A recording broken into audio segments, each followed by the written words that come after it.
Hello, আসসালামু আলাইকুম everyone. আমি ঈদের তৃতীয় দিন আপনাদের সামনে হাজির হয়েছি একদম নতুন কিছু নিয়ে।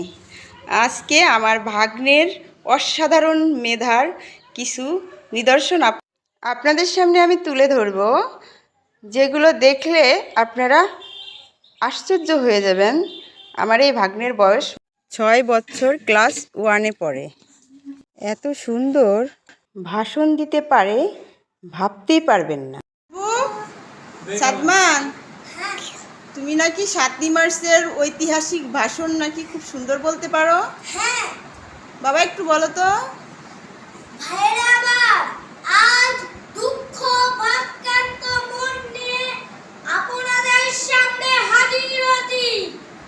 আপনারা সবই জানেন এবং বোঝেন, আমরা আমাদের জীবন দিয়ে চেষ্টা করছি, কিন্তু দুঃখের বিষয় আজ ঢাকা, চট্টগ্রাম, খুলনা, রাজশাহী, রংপুরে আমার ভাইয়ের রক্তে রাজপথ রঞ্জিত হয়েছে।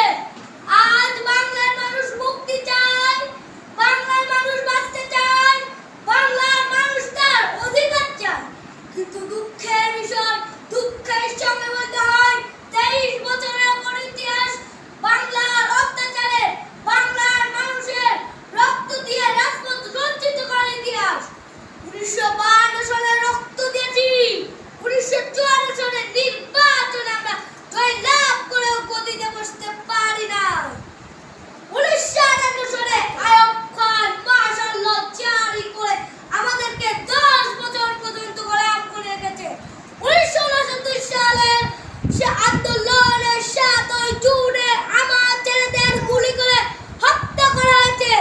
দেশের শাসনতন্ত্র দেবেন, গণতন্ত্র দেবেন, আমরা মেনে নিলাম। তারপর অনেক ইতিহাস হয়ে গেল, নির্বাচন হলো, আমি প্রেসিডেন্ট ইয়া খান সাহেবের সঙ্গে দেখা করেছিলাম। ভাইরা আমার, 25 তারিখ অ্যাসেম্বলি কল করেছে, রক্তের দাগ শুকায় নাই। আমি 10 তারিখেই বলে দিয়েছিলাম আমি আর ওই শহীদের রক্তের উপর পাড়া দে আর টিসিতে মুজিবুর রহমান যোগদান করতে পারে না।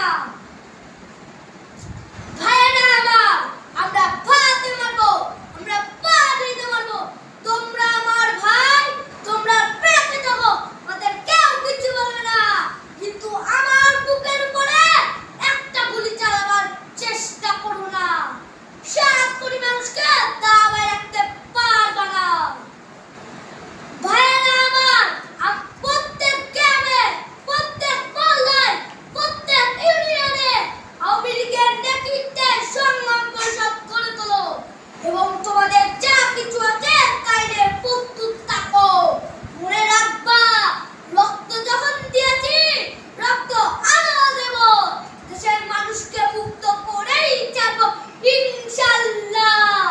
এবারের সংগ্রাম আমাদের মুক্তির সংগ্রাম, এবারের সংগ্রাম আমাদের স্বাধীনতার সংগ্রাম। জয় বাংলা।